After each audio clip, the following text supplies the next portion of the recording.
Bonjour à tous et bienvenue dans Smart Bourse. Smart Bourse, votre rendez-vous bourse 2 fois par jour en direct sur Bismart à 12h30. Tout d'abord, une demi-heure pour décrypter la tendance à la mi-journée, mais revenir également sur les actualités de marché avant la grande édition du soir.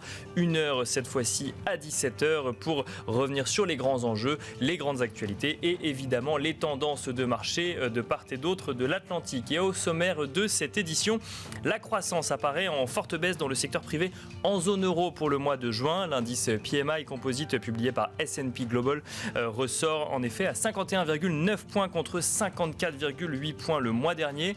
Un plus bas de 16 mois qui arrive alors que la question d'une récession à venir se pose de part et d'autre de l'Atlantique. La Banque Centrale Européenne fait notamment face à une situation complexe à gérer. Une inflation qui augmente dans un contexte de prévision de croissance peu optimiste pour 2022, voire 2023. Comment comprendre le contexte actuel ? C'est une question que nous poserons à notre premier invité dans Smart Bourse. Nous reviendrons également sur la tendance des métaux industriels et du pétrole qui signe une forte baisse depuis ce matin. Le baril de Brent perd 8% sur une semaine aujourd'hui, tandis que le WTI perd lui 11% sur une semaine également. Que penser de ces niveaux dans un contexte de tension énergétique ? Et qu'est-ce que cela nous dit surtout du sentiment des investisseurs ? C'est une question que nous aborderons également en plateau. Certains y voient notamment dans le recul du pétrole le signe d'une crainte de récession de la part des investisseurs.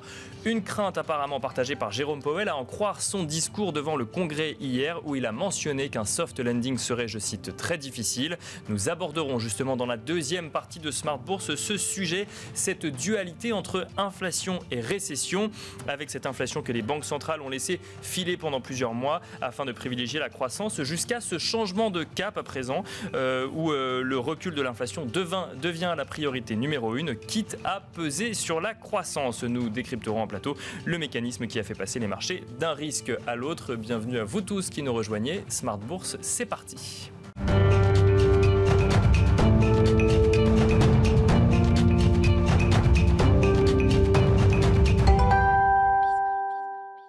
Et nous commençons comme d'habitude Smart Bourse avec Tendance mon ami, le résumé complet de l'actualité boursière à la mi-journée proposé par Alix Nguyen.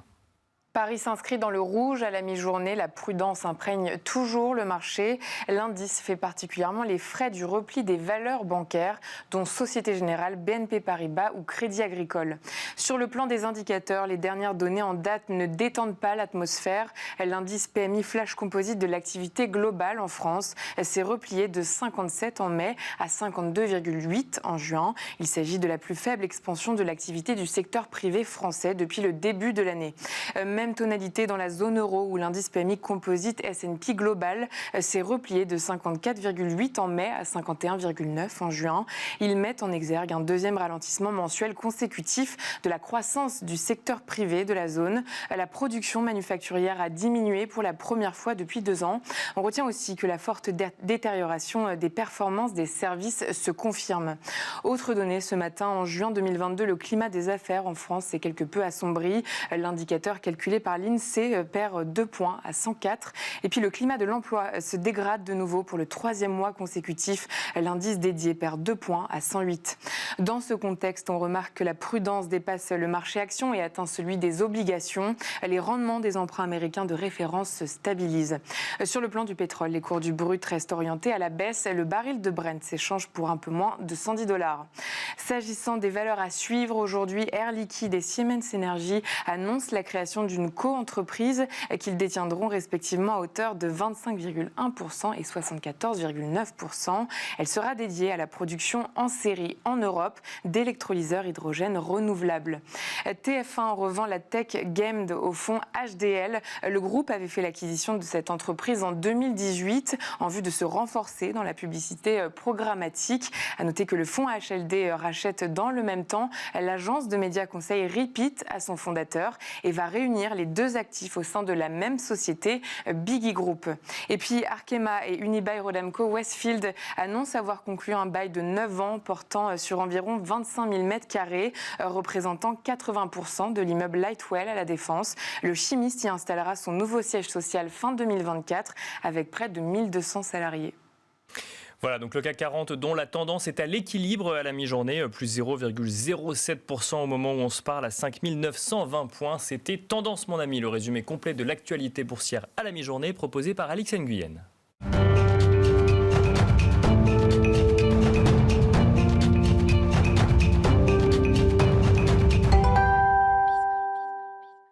Et nous enchaînons tout de suite donc avec Smart Bourse. Smart Bourse où nous avons le plaisir d'être accompagnés pour cette première partie par Nadia Garbi, économiste chez Pictet Wealth Management. Bonjour Nadia Garbi. Bonjour. Alors vous êtes au téléphone avec nous, on va essayer de comprendre un petit peu le contexte de marché ensemble. Pas mal de questionnements pour les investisseurs en ce moment. On va commencer aux États-Unis. Jérôme Powell qui s'est exprimé devant le Congrès hier, il recommencera aujourd'hui. Et en substance, ce qu'on a retenu un petit peu de cette prise de parole, c'est une validation déjà de ce qu'il avait dit lors de la dernière réunion du FOMC, mais surtout ce terme récession qui a été employé et avec cette phrase qui dit qu'un soft landing sera très difficile, c'est-à-dire que Jérôme Powell adhère à l'idée effectivement que combattre l'inflation peut passer par un épisode récessif. Je mets ça au conditionnel évidemment. Comment est-ce que on interprète cette prise de parole, Nadia Garbi ? Oui, alors c'est vrai qu'il a prononcé un peu le mot, je dirais, tabou, et il a été plus explicite sur les risques de hausse de taux sur l'économie, avec notamment une récession comme possibilité. Même s'il a répété que la Réserve fédérale n'était pas là pour provoquer une récession, c'est vrai que dans le contexte actuel, avec les problèmes sur les chaînes d'approvisionnement et la hausse des prix de l'énergie, fait qu'exécuter un atterrissage en douceur est plus compliqué. Donc c'est vrai que c'est toute la question au fond de savoir si d'une part la Réserve fédérale va réussir à diminuer ou à atténuer les tensions sur les prix. On sait au fond qu'une banque centrale peut agir sur des chocs de demande et moins sur des chocs d'offres. Au fond, que peut faire la Réserve fédérale sur les prix de l'énergie et sur les prix de l'alimentaire. Donc c'est toute la question en fait de savoir si elle va tout de même réussir à ralentir la demande, et de ce côté-là, Powell nous prévient qu'on peut passer effectivement par une récession, qu'une récession n'est pas exclue d'ici la fin de l'année, début de l'année prochaine. Alors, ça change quand même pas mal de choses, le fait que ce terme soit utilisé par Jérôme Powell. Est-ce que ça veut dire que ça doit devenir un scénario aujourd'hui pour les investisseurs ? Alors tout à fait, c'est une bonne question. Je pense que c'est progressivement en train de devenir un scénario pour les investisseurs. On le voit notamment avec la baisse du prix du pétrole. On voit vraiment que les investisseurs se posent la question si d'ici la fin d'année, voire début de l'année prochaine, nous n'aurons pas de récession aux États-Unis. Donc j'ai quand même l'impression que c'est un peu un scénario qui est progressivement en train de se matérialiser, étant donné les mots, non seulement les mots de Jérôme Powell, mais aussi si on regarde les indicateurs, on voit aux États-Unis une érosion dans la confiance, un marché de l'immobilier aussi qui commence à s'affaiblir, et enfin un resserrement des conditions monétaires qui vont avoir un impact sur la conjoncture. Donc je pense vraiment que c'est un scénario qui est en train de progressivement de se matérialiser aux États-Unis. Alors, ce scénario se matérialise, mais pour l'instant, on ne voit pas le pic d'inflation arriver. Est-ce que ça veut dire qu'on pourrait se retrouver dans une situation avec une inflation au plus haut et un épisode récessif? Je précise ma question, c'est est-ce que cet épisode récessif qui commence à devenir effectivement un scénario, certains invités de Smart Bourse parlent de promesses, est-ce que ça devient une conséquence non souhaitée, ou est-ce que ça fait même partie est-ce que ça pourrait faire partie de la cause justement pour réduire l'inflation? Alors je pense de toute façon que la Réserve fédérale veut du moins ralentir cette demande. Il faut se rappeler que l'économie américaine a été surstimulée pendant le Covid et après le Covid, et que l'idée est vraiment de ralentir l'activité. Alors bien sûr, elle ne veut pas de récession, mais c'est très difficile je dirais, à exécuter, comme l'a dit Powell et comme vous l'avez dit dans votre introduction. Donc du coup, j'ai quand même l'impression que ralentir la demande est vraiment l'un des seuls moyens pour atténuer les pressions sur les prix, étant donné que la Réserve fédérale ne peut pas faire grand-chose sur les prix des matières premières et la hausse des prix des matières premières due à la guerre, entre autres, en Ukraine.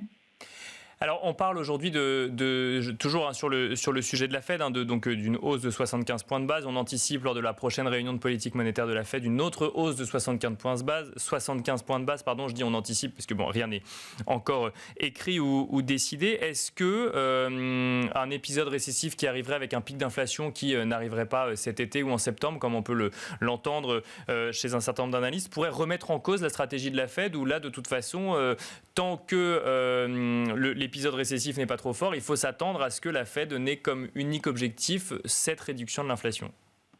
Exactement. Je pense que vraiment l'unique objectif à ce stade, c'est l'inflation. Et d'ailleurs, c'est un sujet politique. Donc la Réserve fédérale va vraiment, à mon avis, agir de manière assez forte en juillet, en septembre, voire en novembre. Donc avec 75 points de base possibles en juillet et en septembre, puis 50 points de base en novembre, puis potentiellement une pause, si vraiment on a cette récession qui se matérialise. Donc vraiment agir de manière très forte à court terme, pour essayer de contrer ces hausses dans les prix. Une dernière question sur la Fed avant de regarder un petit peu ce qui se passe sur le continent européen. Il y a quand même cette idée de soft landing, donc qui ne passerait pas par un épisode récessif. C'est pas forcément le scénario qu'on commente le plus, étant donné que même Jérôme Powell utilise le terme récession. Mais est-ce qu'un soft landing, selon vous, Nadia Garbi, reste possible quand même dans le contexte actuel ? Alors, il est compliqué, mais il reste possible si le marché, entre autres, si le marché du travail tient et qu'il reste résilient, cela peut parfaitement tenir. Alors ça, c'était pour effectivement la stratégie de la Fed. Si on regarde maintenant ce qui se passe du côté européen, donc la BCE a annoncé qu'elle allait remonter ses taux, effectivement, 50 points de base en juillet, puis 50 points de base en septembre. Là aussi, la BCE doit faire face à une inflation, mais dans un contexte de croissance en berne. On a vu les PMI ce matin, des PMI qui sont assez décevants, que ce soit en zone euro ou plus particulièrement en France pour le mois de juin. Comment est-ce qu'on interprète cette situation, Nadia Garbi ? Oui, alors c'est vrai que la situation était un peu plus compliquée en zone euro. Tout d'abord parce qu'en zone euro, nous n'avons pas encore commencé le resserrement au niveau des taux. Alors c'est vrai que la BCE s'apprête à monter son taux de dépôt d'au moins 25 points de base, voire plus en juillet. Mais c'est vrai que les chiffres, je dirais, de ce matin sont très décevants. Ce qui est inquiétant, c'est qu'on voit non seulement une détérioration dans l'industrie, mais aussi dans le secteur des services qui est plus prononcé qu'attendu. Au fond, ce qu'on s'attendait, c'est que le secteur des services compense pour la faiblesse du manufacturier et qu'on puisse un peu surfer sur ce momentum post-Covid. Et là, on voit vraiment une érosion beaucoup plus rapide qu'attendu. Donc, c'est plutôt une mauvaise nouvelle pour la conjoncture européenne, mais aussi pour la BCE qui n'a pas encore commencé son cycle de hausse de taux dans un contexte de tension des prix qui reste relativement élevé. Et d'ailleurs, le détail du PMI aussi le soulignait, les tensions sur les prix restent très élevées en zone euro. Mais alors, qu'est-ce que ça veut dire ? Ça veut dire qu'on a un recul global de l'activité en zone euro et qu'il faudrait qu'une banque centrale continue à soutenir la croissance plutôt qu'à s'intéresser à l'inflation ? Alors, c'est une bonne question, mais le mandat de la BCE reste la stabilité des prix. Donc, et là aussi, en zone euro, on a vraiment comme focus l'inflation. Donc, je dirais que la priorité majeure reste l'inflation. Et c'est d'ailleurs ce que veut faire la BCE, c'est diminuer les pressions sur les prix. Maintenant, reste à savoir jusqu'à quel point elle pourra aller. Est-ce que c'est vrai qu'on voit une détérioration peut-être un peu plus rapide qu'attendue de la croissance en zone euro ? Donc, toute la question est de savoir jusqu'à où elle pourra aller dans son resserrement de politique monétaire. Alors, vous l'avez rappelé, Nadia Garbi, les taux de la BCE n'ont pas encore augmenté, il y a simplement eu une annonce. Est-ce que pour autant, alors que la BCE est plus en retard dans le calendrier par rapport à la Fed, ou en tout cas en retard sans que le terme soit péjoratif, est-ce que le sujet récession, épisode récessif, est aussi un scénario à prendre en compte pour la zone euro du fait de cette croissance qui ralentit, ou ça n'est pas un sujet aujourd'hui ? Je pense que ça peut être un sujet en zone euro dans la mesure où on a déjà au niveau de l'approvisionnement de gaz de la Russie déjà quelques soucis. Donc ça peut créer des rationnements et donc un ralentissement de l'économie, de l'activité économique. On a aussi, on le voit, l'impact de la hausse des prix de l'énergie sur les consommateurs. Hier, on avait l'indicateur de confiance des consommateurs pour la zone euro qui était au plus bas, même au plus bas que lors de la pandémie. Donc c'est un scénario qu'on peut aussi prendre en compte en zone euro d'ici la fin de cette année, début de l'année prochaine. Est-ce qu'on a une idée un peu du timing à partir duquel, si jamais on n'atteint pas le pic d'inflation, la situation pourrait devenir vraiment très compliquée, que ce soit pour les banques centrales ou pour les économies, notamment de la zone euro ?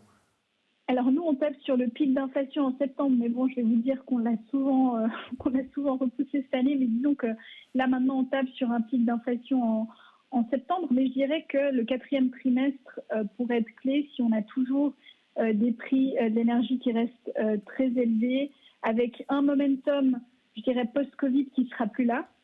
Je pense je pense que le 2e trimestre et le 3e trimestre vont encore bénéficier de ce momentum post-Covid avec des secteurs qui se portent bien, comme le tourisme, comme certains secteurs dans le service, mais qui ne seront plus présents en fin d'année prochaine. Donc je dirais que les points clés seront automne, fin de cette année pour la zone euro. Merci beaucoup Nadia Garbi d'avoir partagé avec nous votre expertise sur le plateau de Smart Bourse. Je rappelle que vous êtes économiste chez Pictet Wealth Management. Et quant à nous, on se retrouve tout de suite dans la deuxième partie de Smart Bourse.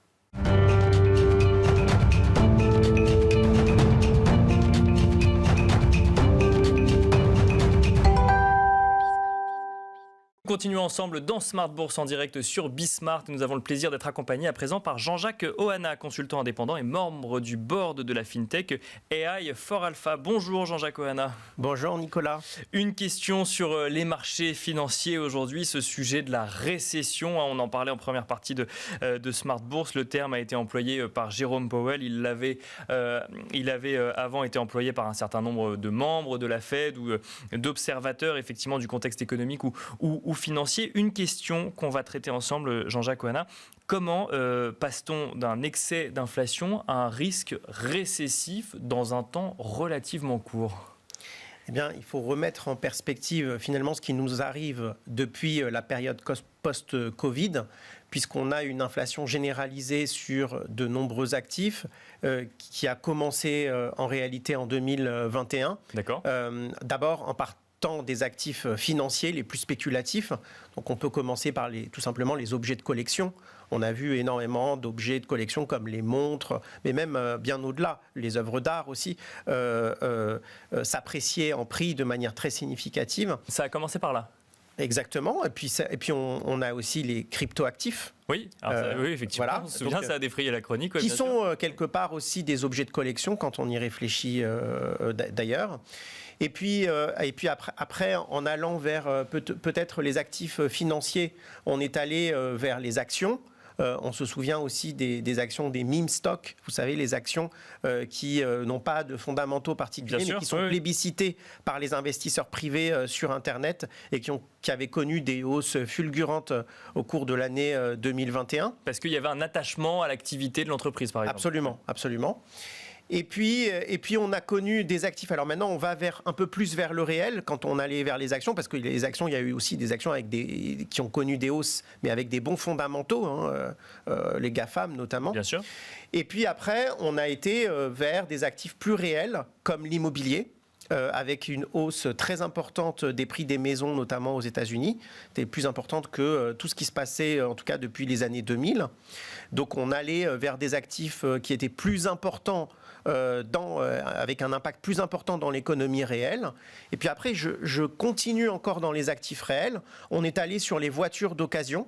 Alors là, les voitures d'occasion, tout simplement parce qu'il n'y avait pas de voitures neuves à l'achat. Donc les voitures d'occasion se sont envolées avec des niveaux d'appréciation qu'on n'avait jamais connus auparavant. Du fait des tensions sur les chaînes d'approvisionnement pour construire des voitures neuves, du coup le marché de l'occasion, de la voiture d'occasion s'est apprécié lui aussi. Voilà. Et puis après, ça c'était plutôt l'automne 2021. On a eu une flambée des prix d'électricité. Avec aussi des tensions importantes sur le gaz européen. Donc il y avait déjà des tensions entre l'Ukraine et la Russie, mais c'était bien avant la guerre. Et donc ça, c'était fin d'année 2021. Et puis après, l'envolée des prix du pétrole, qui ont finalement porté un coup de grâce à ce tableau inflationniste.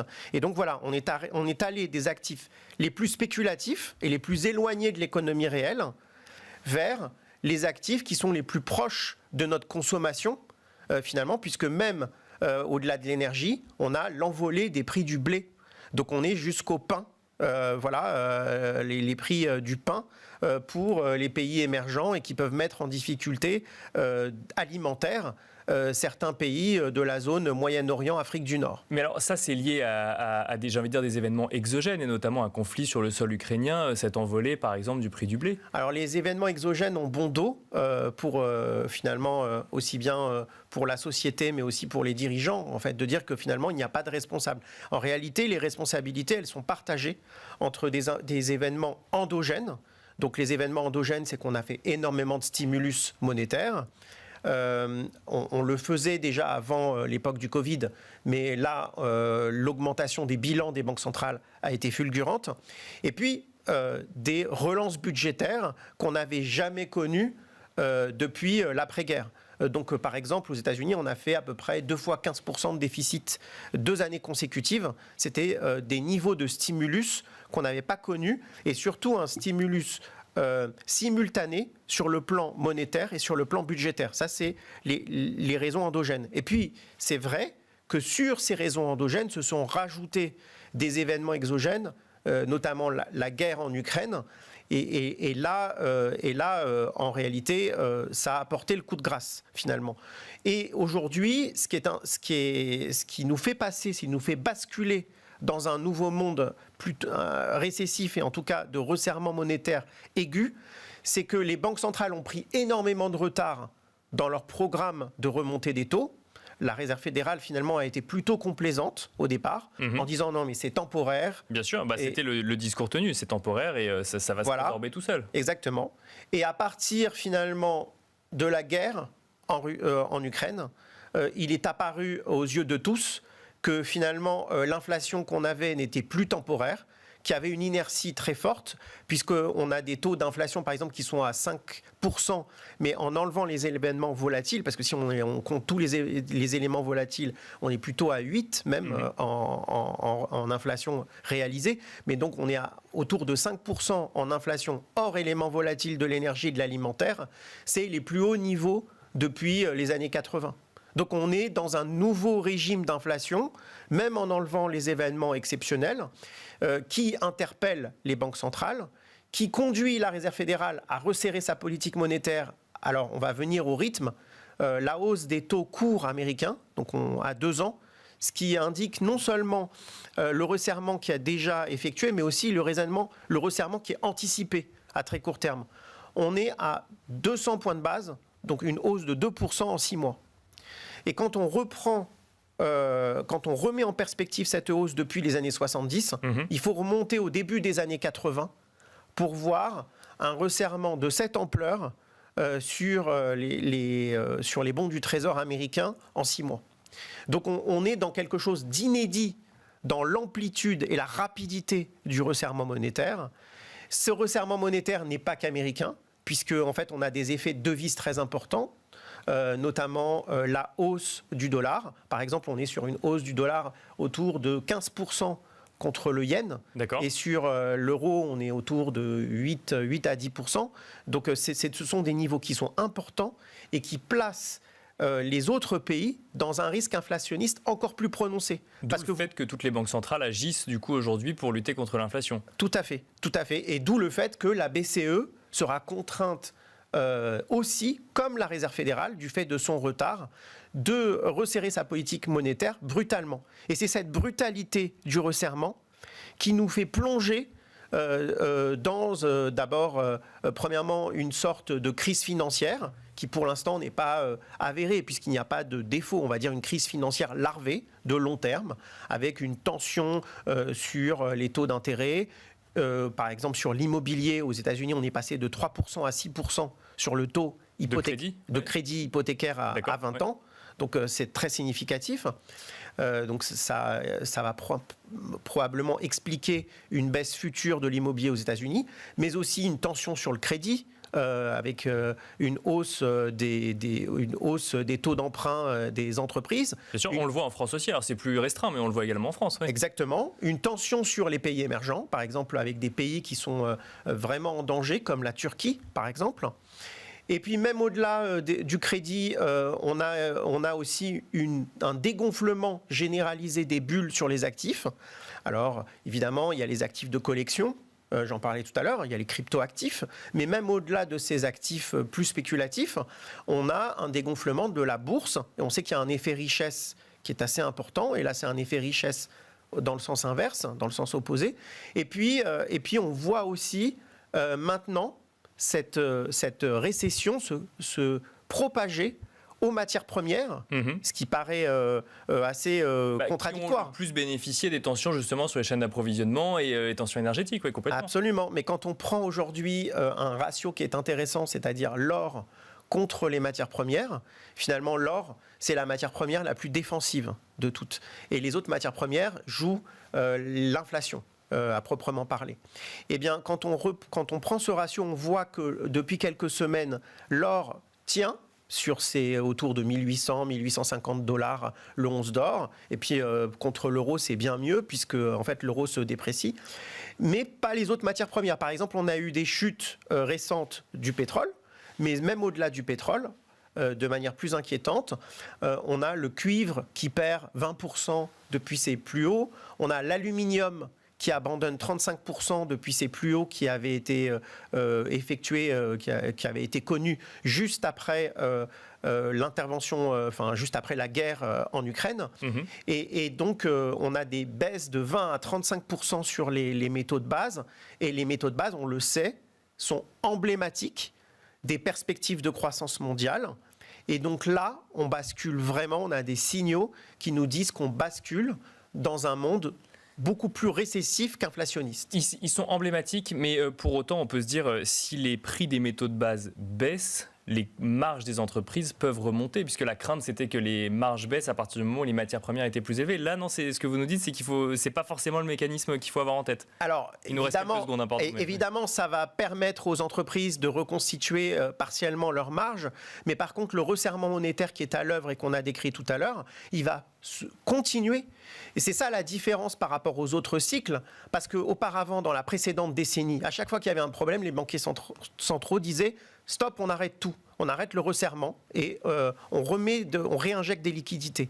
Mais là, comme elles sont en retard, qu'elles ont pris du retard, elles ne pourront plus le faire, elles vont continuer à monter les taux en dépit des signaux, des indicateurs avancés récessifs. Merci beaucoup Jean-Jacques Oana d'être venu partager votre expertise avec nous sur le plateau de Smart Bourse. Je rappelle que vous êtes consultant indépendant et membre du board de la FinTech AI for Alpha. Merci beaucoup. Merci à vous également de nous avoir suivis pour cette édition de la mi-journée donc de Smart Bourse. Et on se retrouve ce soir à 17h pour la grande édition de Smart Bourse. À ce soir.